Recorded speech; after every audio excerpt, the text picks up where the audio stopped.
सोने का नाग और जादुई राक्षस भाग 4। अभी तक अगर आपने भाग 1, 2, 3 नहीं देखा है तो उसे जल्द ही देख लें। आपने भाग 3 में देखा कि कैसे रामू को जादुई मटका मिल जाता है, कैसे शामू उसे चुरा लेता है और कैसे शामू की पत्नी उसके अंदर फंस जाती है और आखिरकार नागराज ही उन्हें कैसे आज़ाद करवाता है।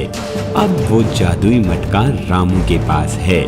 अच्छे से समझने के लिए भाग 3 को जरूर देखें। जादुई मटका अब रामू के पास है। पूरा गांव उस जादुई मटके की वजह से अमीर हो चुका है। अब गांव में सारी सुख सुविधाएं हैं।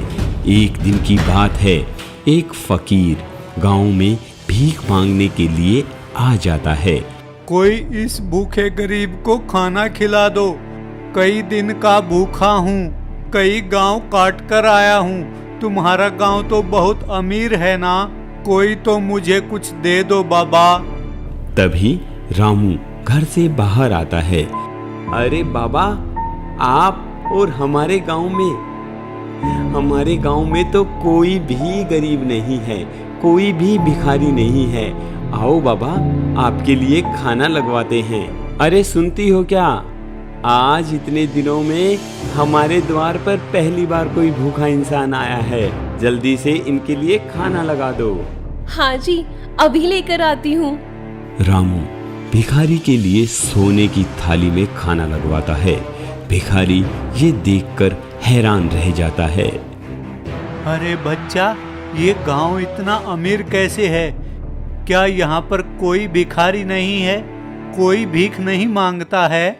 नहीं बाबा, यहाँ पर कोई भी भिखारी नहीं है और ना ही कोई गरीब है। हम सब लोग भूखे उठते जरूर हैं, पर हमारे गांव में कोई भी भूखा सोता नहीं है। और एक हमारा गांव है जिसका नाम ही गरीबपुर है। वहाँ पर सारे के सारे भिखारी ही रहते हैं। सभी लोग आसपास के गांव में जाते हैं और भीख मांगते हैं। मेरे भी छोटे छोटे बच्चे हैं। अरे बाबा, यहाँ पर कोई गरीब नहीं है। ये सब हमारे नाग देवता की मेहरबानी है। तभी रामू की पत्नी रामू को कुछ कहती है। ए जी, सुनते हो, मैं क्या सोच रही हूँ कि हम तो इतने धनवान हो चुके हैं, हमारे पास अब किसी भी चीज की कमी नहीं, क्योंकि गांव वालों की भी हमने बहुत सहायता कर दी है। क्यों ना हम ये मटका बाबा को दे दें? कहती तो तुम ठीक हो। अब हमें इस मटके का काम भी क्या है? वैसे भी नागराज ने खुद ही तो कहा है कि सबकी मदद करनी चाहिए। बाबा, आप चिंता मत करो, आपका गांव भी अब गरीब नहीं रहेगा। और रामू कुछ सोचते हुए उस मटके को अंदर से लेकर आता है और उस गरीब भिखारी को दे देता है। बाबा, आप इसे अपने घर में ले जाओ और अपनी पत्नी से अगर इस मटके से बिल्कुल ईमानदारी के साथ में अगर इस मटके से कुछ निकालोगे तो आपके हाथ में सोने की दिनारें आएंगी और आपके गांव में भी किसी को भीख नहीं मांगनी पड़ेगी। बच्चा, तुम कितने दयालु हो, तुम कितने अच्छे हो। हाँ बाबा, पर एक बात का ध्यान रखना, आपको इस मटके को बेईमानी से नहीं इस्तेमाल करना है। आपको सिर्फ ईमानदारी के साथ ही इस जादुई मटके का इस्तेमाल करना है। बिल्कुल बच्चा, मैं ऐसा ही करूँगा। और बाबा खुशी खुशी उस मटके को रामू के पास से लेकर वहां से चला जाता है। जैसे ही बाबा जंगल से गुजर रहा होता है तो राक्षस उसे देख लेता है। ये तो वही मटका है ना जो खूब सारा धन देता है, और वो इस बाबा के हाथ में ये नागराज का है। मैं क्या हुआ, उस गांव में ही तो नहीं जा सकता। बाहर तो जो भी चीज आएगी मेरा ही राज है ना।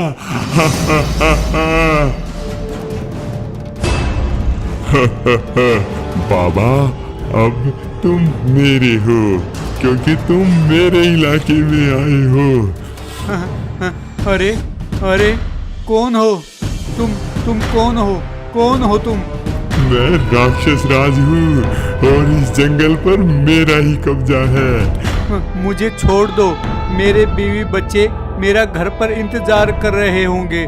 तुम चाहो तो ये जादुई मटका ले लो। नहीं बाबा, सिर्फ इस जादुई मटके से नहीं, मुझे तुम्हारी भी जरूरत है। तुम ही उस नाग देवता को मेरे पास बुला सकते हो। और ऐसा कहते हुए राक्षस उस भिखारी के अंदर प्रवेश कर जाता है। अब शरीर तो भिखारी का था, पर उसके अंदर आत्मा उस राक्षस की। वो राक्षस उस मटके को लेकर एक गुफा में चला जाता है और बाबा से उसकी पूजा करवाता है, क्योंकि बाबा के अंदर तो उस राक्षस की आत्मा थी ना। ओम नोम नोम नोम नोम भट स्वाहा, ओम जोम जोम डोम जोम जोम स्वाहा। अब तो नाग देवता तुम्हें प्रकट होना ही पड़ेगा, क्योंकि तुम्हारा ये जादुई मटका मेरे पास है। और राक्षस जैसे ही पूजा करता है, वैसे ही नाग देवता उसके सामने प्रकट हो जाते हैं। नाग देवता भी बाबा के अंदर छिपे राक्षस को नहीं पहचान पाते। वो कहते हैं, वत्स, तुमने मेरी इतनी पूजा की है, मैं तुमसे खुश हूँ। बताओ तुम्हें क्या वरदान चाहिए?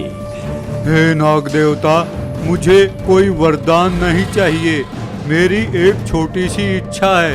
ये देखो, मेरे पास ये जादुई मटका है।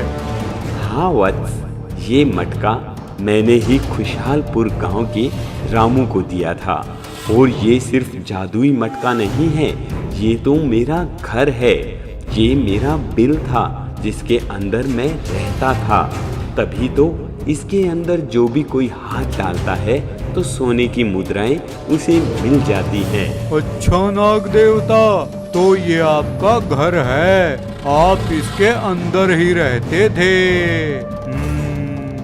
हाँ वत्स, ये मेरा ही घर है। पर नाग देवता, मैं इस बात को कैसे मान लूं? मैं तो इस बात को तभी मान सकता हूँ जब आप मुझे इसके अंदर घुसकर दिखाओगे।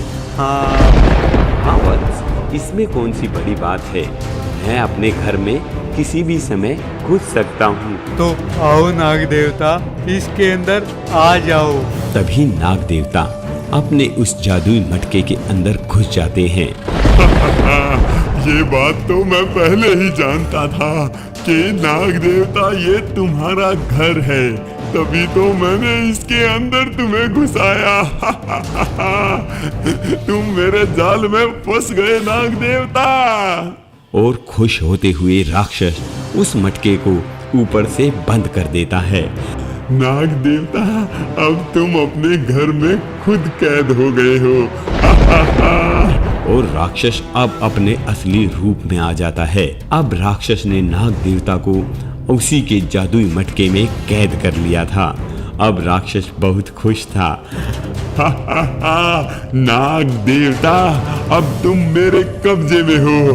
अब मैं जाकर देखूंगा खुशहालपुर कैसे खुश रहता है। मैं वहां पर जाकर दोबारा वही हालत कर दूंगा। और राक्षस उस मटके को गुफा में रखकर दोबारा खुशहालपुर में चला जाता है और वहां पर अपना वही कोहराम बरसाने लग जाता है। अब की बार राक्षस ने सभी लोगों को अपना कैदी बना लिया था। उसने सभी लोगों को, गांव में जितने भी इंसान थे, उन सबको जिंदा लाश में बदल दिया था। आखिर अब गांव का क्या होगा? अब इस राक्षस से गांव को कैसे बचाया जाएगा? अब नाग देवता दोबारा से कैसे आजाद होंगे? खुशहालपुर में दोबारा खुशहाली कैसे आएगी? अपने इन सब सवालों का जवाब जानने के लिए हमारा अगला भाग जरूर देखें, वो और भी ज़्यादा रोमांचक होने वाला है।